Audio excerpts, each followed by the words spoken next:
नमस्कार, आप देख रहे हैं न्यूज इंडिया। आपके साथ मैं हूं निदा अहमद और आपके साथ मैं हूं चारुल शर्मा। सीधा दिखाते हैं, इस वक्त लोकसभा की कार्रवाई शुरू हो चुकी है। 81 वर्ष की आयु में 30 नवंबर 2021 को नई दिल्ली में हुआ। श्री कोनिजेती रोसैया बाहरी लोकसभा के सदस्य थे। उन्होंने आंध्र प्रदेश के नरसारा ओपेट संसदीय निर्वाचन क्षेत्र का प्रतिनिधित्व किया। श्री रोसैया उद्योग और ग्रंथालय समिति के सदस्य रहे। रोसैया आंध्र प्रदेश के मुख्यमंत्री थे। उन्होंने आंध्र प्रदेश सरकार के मंत्री के रूप में भी कार्य किया। श्री रोसैया कर्नाटक और तमिलनाडु के राज्यपाल भी रहे। इससे पूर्व श्री रोसैया ने आंध्र प्रदेश विधान परिषद तथा आंध्र प्रदेश विधानसभा के सदस्य के रूप में कार्य किया। वह आंध्र प्रदेश विधानसभा के सदन के नेता भी रहे। श्री कोनिजेती रोसैया का निधन 88 वर्ष की आयु में 4 दिसंबर। तो सीधा रुख कर रहे हैं इस वक्त की बड़ी खबर का, पनामा पेपर। सीधा रुख करते हैं लोकसभा का, जहां इस वक्त विपक्ष लगातार हंगामा कर रहा है। 302 डॉक्टर मनोज राजौरिया। धन्यवाद सभापति महोदय जी। मैं क्वेश्चन नंबर 302 सभा पटल पर रख दिया गया है। उत्तर सभा पटल पर रख दिया गया है। धन्यवाद सभापति महोदय जी। माननीय मंत्री महोदय जी ने जिस तरीके से विकास के लिए पुरातत्व विभाग द्वारा कार्य किए, इसकी पूरी जानकारी इसमें दी गई है। लेकिन 2 प्रश्न मेरे मन में है। इस देश के पुरातत्व महत्व के अनेकों स्थानों को हमारे देश में आक्रांताओं ने बड़ी क्रूरता से हमारी सभ्यता और संस्कृति और धर्म को विनाश करने का कार्य किया। इतिहास गवाह है कि काशी और मथुरा के अंदर भी हमारे धार्मिक। तो राज्यसभा की कार्यवाही हंगामे के चलते 2 बजे तक के लिए स्थगित कर दी गई है। लेकिन सवाल सबसे बड़ा यही है कि आखिर संसद में घमासान कब तक। बिल्कुल, देखिए लोकसभा में आप देख ही रहे हैं कि किस तरह विपक्ष लगातार हंगामा कर रहा है। सदन की कार्यवाही जो है वो सुचारू रूप से नहीं चल पा रही है। लेकिन इस बीच राज्यसभा में हंगामे के साथ ही कार्यवाही को 2 बजे तक के लिए स्थगित किया गया। संरक्षण का और विकास का कार्य करने की योजना रखती है और उसमें कितना खर्च करने की प्लानिंग रखती है। माननीय मंत्री महोदय जी, क्या मुझे बता पाएंगे कि काशी और मथुरा के मंदिरों पर भारत सरकार ने उनके विकास के लिए, उनके संरक्षण के लिए क्या योजना तय की है, कितना खर्च किया है?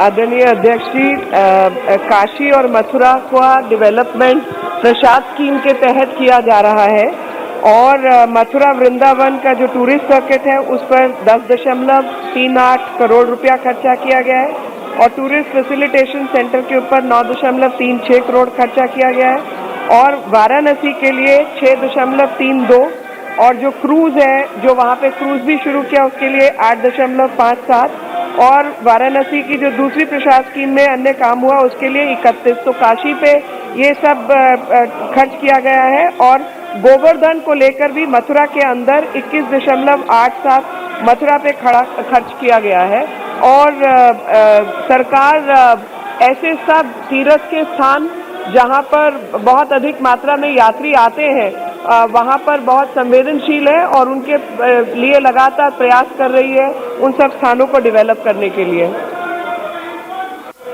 धन्यवाद माननीय सभापति जी, धन्यवाद। मैं एक सवाल और करना चाहूंगा कि मेरे संसदीय क्षेत्र के धौलपुर में मचकुंड और करौली में मदन मोहन जी भगवान का बड़ा तीर्थ स्थल है। तो रणछोड़ नगरी में मचकुंड और मदन मोहन जी मंदिर जो करौली का बड़ा तीर्थ स्थल है, क्या भारत सरकार इसको कृष्णा सर्किट में शामिल करने का विचार रखती है? और अगर रखती है तो कब तक इसको कृष्णा सर्किट में शामिल कर लिया जाएगा? अध्यक्ष जी, मचकोल और जो अन्य स्थान बताए हैं मेरे मित्र ने, उसको भी भारत सरकार कंसीडर करेगी। अभी भारत सरकार ने 65 ऐसे धार्मिक स्थलों को कंसीडर किया है और 65 स्थानों पर ये कार्य हो रहा है और लगातार भारत सरकार ऐसे सभी अपने ऐतिहासिक और धर्म से जुड़े हुए स्थलों के प्रति संवेदनशील है और उनको लगातार, जो अब तक इतनी स्टेट ऑफ निग्लेक्ट में पड़े रहे, उनकी देखरेख कोई करने वाला नहीं था, तो उसके रहते भारत सरकार ने बहुत अधिक काम किया है और लगातार वो काम कर भी रही है ताकि सुविधाएं इन स्थानों पर बढ़ सके और धार्मिक कार्यों में लोग अधिक से अधिक भाग भी ले सकें। रामदास तड़स।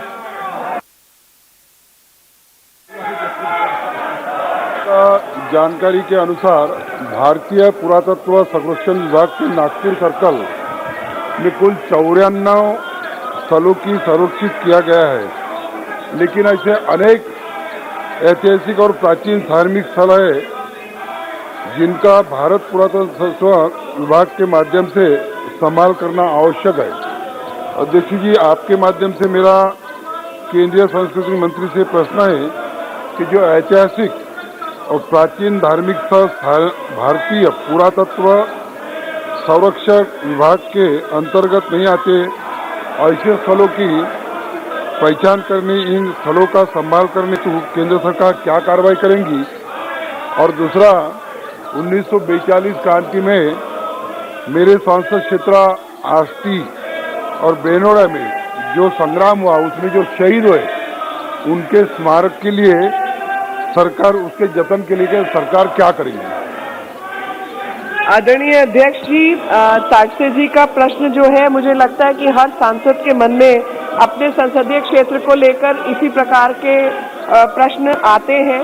लेकिन मैं बताना चाहती हूँ कि प्रसाद स्कीम जो टूरिज्म मंत्रालय की स्कीम है, उसके तहत पुरातत्व विभाग ऐसे सभी जगहों को मेंटेन करने का प्रयास कर रहा है, जिसमें हमने अभी के फेज में 65 ऐसी जगहें जो हैं उनको चुना है, जिस पर बहुत अधिक मात्रा में यात्री जाते हैं और उनकी यात्रियों की सुविधाओं की आवश्यकता है। धर्म के प्रति रुचि रखने वाले सभी स्थलों पर काम किया जा रहा है, लेकिन बावजूद उसके भारत एक धर्म स्थान की नगरी है, हर जगह पर ऐसे मंदिर हैं, तो जब तक राज्य सरकार उसका प्रपोजल नहीं भेजती है, केंद्र सरकार के लिए कार्य करना कठिन होता है। और उस कठिनाई के रहते अभी इन स्थानों का प्रपोजल कोई आया नहीं है राज्य सरकार की तरफ से। जैसे कोई आएगा तो सेकेंड फेज में उसकी जरूर जो है उस पर कार्रवाई करने का प्रयास किया जाएगा। और जहां तक एएसआई से लागू जो मॉन्यूमेंट है, एएसआई के तहत 3693 मॉन्यूमेंट जो है वो भारतवर्ष में मेंटेन किए जाते हैं, और ऐसे कुछ अन्य मॉन्यूमेंट की लिस्ट है हमारे पास, जिसके अंदर जो है उनको भी लेने का प्रयास है, जिसमें तकरीबन 11 नए मॉन्यूमेंट जो है वो भारत सरकार उसको मेंटेन कर रही है, अभी उसको एएसआई के तहत लेगी। उसके अलावा भी ऐसे बहुत से स्थान हैं जो कि यूनेस्को साइट्स में है, उनको भी केंद्र सरकार कल्चर मंत्रालय archaeological survey of India maintain करता है। मलूक नागर जी। सर, मैं जानना चाहता हूं मंत्री जी से कि लोधी के समय के जितने भी पुरातत्व विभाग उनका पूरा रखरखाव कर रहा है, मुगल के समय के रखरखाव कर रहे हैं, और पूरे मथुरा की बात हुई, वाराणसी की बात हुई, और देश के अच्छे सब जगहों की बात हुई, अच्छी बात है। और हस्तिनापुर जहां भगवान कृष्ण जी साथ रहे हैं और ऐतिहासिक जगह है, उसमें कांग्रेसियों ने करीब 65-70 साल में पिछड़ों की वजह से गुजर, जाट, यादव, पाल, सैनिक, कश्यप, सुनार, लोहार, दलित उपेक्षित रखा। और हम धन्यवाद देना चाहते हैं इस सरकार को, 750 करोड़ रुपए के करीब दिए, लेकिन और देश के हिस्सों की तरह पुरातत्व विभाग वहां के ऐतिहासिक चीजों की किस तरीके से रखरखाव करना चाहता है, कितना खर्च करना चाहता है और कब तक कर देंगे? माननीय मंत्री जी। आदरणीय अध्यक्ष जी, आर्कियोलॉजिकल सर्वे ऑफ इंडिया को कुछ नियम अनुसार काम करना पड़ता है, और उसमें जो साइट जिस भी स्थिति में है उसी स्थिति में उसको बरकरार रखना होता है, बहुत ज्यादा छेड़छाड़ नहीं की जा सकती।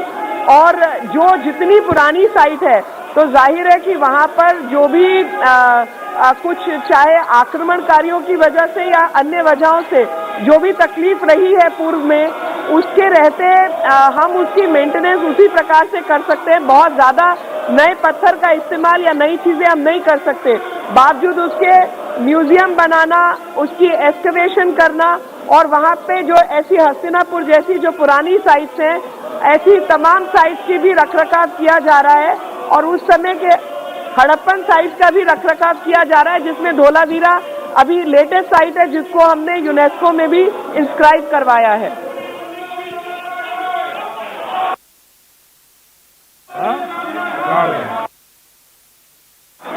माननीय जगदीश पाल जी। अध्यक्ष जी, मैं अत्यंत आभारी हूँ। माननीय मंत्री जी ने सभी सर्किट के बारे में स्वदेश प्रसाद स्कीम के तहत जो राष्ट्रीय महत्व के स्थान है उसके उन्होंने विस्तृत उत्तर दिया है 3693। मैं आपके माध्यम से माननीय मंत्री जी से जानना चाहता हूँ कि जो बुद्धिस्ट सर्किट है, जो हमारी सरकार ने एक बड़े राष्ट्रीय महत्व सर्किट के रूप में अंतर्राष्ट्रीय स्तर पर इसकी पहचान बनी है, तो जहाँ गौतम बुद्ध सिद्धार्थ के रूप तो लखीमपुर हिंसा और सांसदों के निलंबन पर लगातार हंगामा जो है बरपा हुआ है। हमारे संवाददाता नमित इस वक्त हमारे साथ जुड़ चुके हैं। आइए सीधा उनका रुख कर लेते हैं। नमित, जिस तरीके से संसद में विपक्ष का आज भी लगातार हंगामा जारी रहा, निलंबन समेत कई मुद्दे ऐसे हैं जिन पर चर्चा की मांग जो है लगातार कर रहे हैं। फिलहाल क्या ताजा अपडेट, क्योंकि बातचीत के लिए बुलाने की बात कही जा रही थी कि सरकार बातचीत करने के लिए तैयार है ताकि संसद सुचारू रूप से चल सके।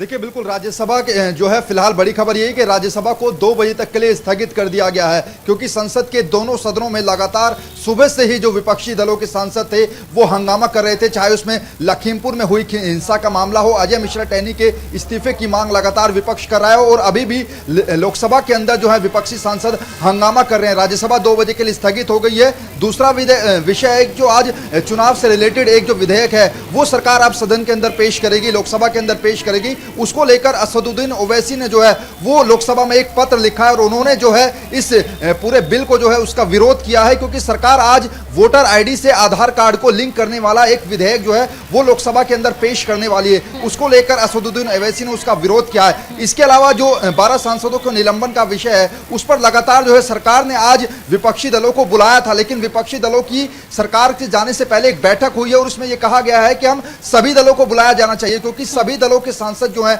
वो उन 12 सांसदों में मौजूद हैं। तो ऐसे में जो संसदीय कार्य राज्य मंत्री हैं प्रहलाद जोशी, उनकी तरफ से बयान आया है कि हम सांसदों को बुलाना चाहते हैं, उस पर चर्चा करना चाहते हैं, क्योंकि जो 12 सांसदों का निलंबन हुआ है उस पर लगातार जो विपक्ष है वो सरकार को घेरने की कोशिश कर रहा है। देखिए, कुल मिलाकर कहा जा सकता है कि फिलहाल सदन की कार्रवाई सिर्फ और सिर्फ हंगामे की भेंट चढ़ रही है। बहुत शुक्रिया नमित इस तमाम जानकारी के लिए।